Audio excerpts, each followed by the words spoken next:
നമസ്കാരം, ഞാൻ ഡോക്ടർ പ്രവീൺ ചേക്കർ. നിങ്ങൾ എത്ര കോടിക്കണക്കിന് രൂപ മുടക്കിയാലും ഈ ലോകത്തുള്ള ഏത് ഫാർമസി പോയാലും ലഭിക്കാൻ സാധിക്കാത്ത 10 മെഡിസിൻസിനെ കുറിച്ചാണ് ഞാൻ ഇന്ന് ചർച്ച ചെയ്യാൻ പോകുന്നത്. Number 1, exercise. നമുക്കെല്ലാവർക്കും അറിയാം, എക്സസൈസ് ചെയ്ത് കഴിയുമ്പോൾ നമ്മുടെ ശരീരത്തെ പല ഹോർമോൺസിൻ്റെ ഉൽപ്പാദനം വർദ്ധിപ്പിക്കുകയും അതുപോലെ ഇൻസുലിൻ സെൻസിറ്റിവിറ്റി, പ്രമേഹത്തിൻ്റെ ചാൻസ് കുറയുകയും ഹൃദ്രോഗത്തിൻ്റെ ചാൻസ് കുറയുന്നു, ചള്ളു കൊളസ്ട്രോൾ കുറയുന്നു, നല്ല കൊളസ്ട്രോൾ വർദ്ധിക്കുന്നു. അപ്പം എക്സസൈസിൻ്റെ മഹത്വത്തെക്കുറിച്ച് ഞാൻ അധികം പറയേണ്ട ആവശ്യമില്ല. എല്ലാവർക്കും അറിയാം, 1/2 മുതൽ 1 മണിക്കൂർ എക്സസൈസ് ചെയ്ത് കഴിഞ്ഞാൽ പല മാരരോഗങ്ങളെ നമുക്ക് തടുക്കാൻ സാധിക്കും. Number 2, fasting. 2016 നോബൽ സമ്മാനം ലഭിച്ചത് ഫാസ്റ്റിങ്ങിനാണ്.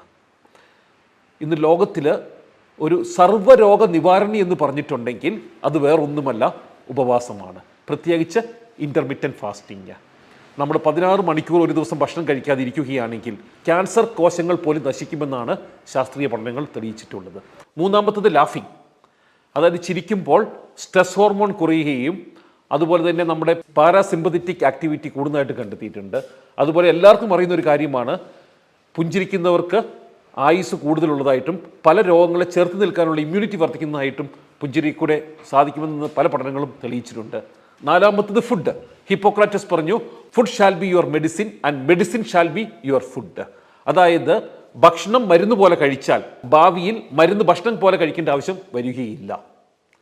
അഞ്ചാമത്തത് നാരുകൾ, അതായത് ഫ്രൂട്ട്സും വെജിറ്റബിളും നാരുകളാൽ സമ്പൽ സമൃദ്ധമാണ്.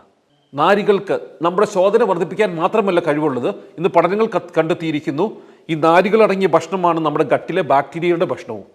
നാരുകൾ കൂടുതൽ കഴിക്കുമ്പോൾ ഈവൻ ബ്രെയിൻ ഹോർമോണിൻ്റെ ഉൽപ്പാദനം വരെ വർദ്ധിക്കുന്നതായിട്ടും കൊളോൺ ക്യാൻസർ മുതൽ പല മാരക രോഗങ്ങളെ ചെറുക്കാൻ സാധിക്കുന്നതായിട്ടും കണ്ടെത്തിയിട്ടുണ്ട്. നെക്സ്റ്റ്, സ്ലീപ്പ്, സുഖനിദ്ര. രാത്രിയിൽ മാത്രം നമ്മുടെ ശരീരത്തിൽ ഉൽപ്പാദിപ്പിക്കപ്പെടുന്ന ഒരു ഹോർമോൺ ഉണ്ട്, അതിൻ്റെ പേരാണ് മെലട്ടോണിൻ എന്ന് പറയും. ഈ മെലട്ടോണിൻ ഹോർമോൺ നമ്മുടെ ശരീരത്തിൽ കൂടുതലുണ്ടെങ്കിൽ, ഉൽപ്പാദനം നടക്കുകയാണെങ്കിൽ, അതായത് കൂടുതൽ ഉറങ്ങുകയാണെങ്കിൽ കൂടുതൽ മെലട്ടോണിൻ ഉൽപ്പാദിപ്പിക്കപ്പെടുകയും അതിൻ്റെ അനന്തരഫലമായിട്ട് കോർട്ടിസോളിൻ്റെ ലെവൽ കുറയുകയും ചെയ്യുന്നു. അതായത് നമ്മുടെ സ്ട്രെസ് ഹോർമോൺസ് കുറയുന്നു കൂടുതൽ ഉറങ്ങുമ്പോൾ. സ്ട്രെസ് ഹോർമോൺ കോർട്ടിസോൾ നമ്മുടെ ശരീരത്തിൽ കൂടുതലുണ്ടെങ്കിൽ അത് രക്തസമ്മർദ്ദത്തിനും ഹൃദ്രോഗത്തിനും അതുപോലെ ഈവൻ നമ്മുടെ ഡൈജസ്റ്റീവ് ഡിസോർഡറിന് വരെ ഒരു കാരണമാണ്. അപ്പോൾ sound sleep is very important factor. അടുത്തത് 7ാമത്തതാണ് സൺലൈറ്റ്. നമുക്കെല്ലാവർക്കും അറിയാം, നമ്മൾ സൂര്യപ്രകാശം നമ്മുടെ ചർമ്മത്തിൽ പതിച്ചാൽ വൈറ്റമിൻ ഡിയുടെ ഉൽപ്പാദനം വർദ്ധിക്കും നമ്മുടെ ശരീരത്ത്.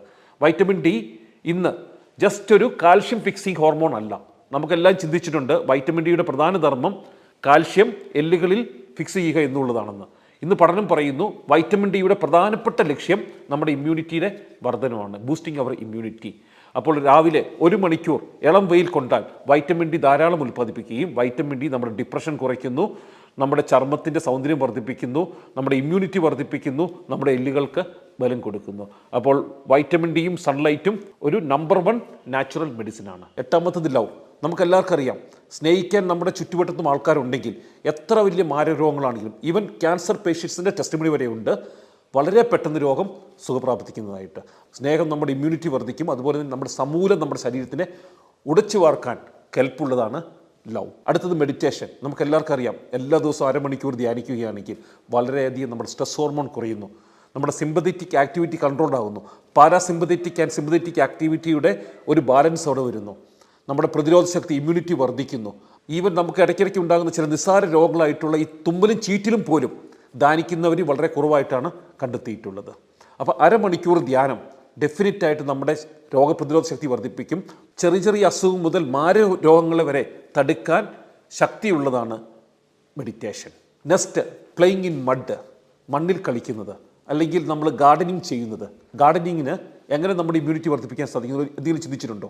കാരണം നമ്മൾ മണ്ണിൽ കളിക്കുമ്പോൾ മണ്ണിലെ ഒരു ക്രിയേച്ചറുണ്ട്, അതിൻ്റെ പേരാണ് ബാക്ടീരിയ എന്ന് പറയും, ഗട്ട് മൈക്രോബ്സ് എന്ന് പറയും. അപ്പോൾ ഈ ബാക്ടീരിയകൾ ആണ് നമ്മുടെ പ്രതിരോധ ശക്തിയെ നിയന്ത്രിക്കുന്ന പ്രധാന ഘടകം. നമ്മുടെ ഈ പ്രപഞ്ചത്തിനെ നിയന്ത്രിക്കുന്നതും ഈ ബാക്ടീരിയകളാണ്. പാലിനെ തൈരാക്കുന്നതും ദോശമാവിനെ പുളിപ്പിക്കുന്നതും നമ്മുടെ ശവശരീരം മണ്ണിലോട്ട് ലയിപ്പിക്കുന്നതും എല്ലാം ഈ ബാക്ടീരിയകളാണ്.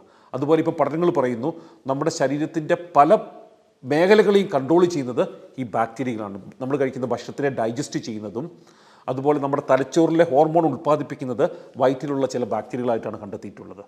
അപ്പോൾ മണ്ണിൽ നമ്മൾ കളിക്കുമ്പോൾ ഈ നല്ല ബാക്ടീരിയകളുടെ എണ്ണം കൂടുകയും പല രോഗങ്ങളിൽ നമുക്ക് പ്രതിരോധ ശക്തി ലഭിക്കുകയും ചെയ്യുന്നു. അപ്പോൾ ഞാൻ ഈ പറഞ്ഞ 10 മെഡിസിൻസും നിങ്ങൾക്ക് ഫാർമസിയിലോ മെഡിക്കൽ ഷോപ്പിലോ കിട്ടത്തില്ല.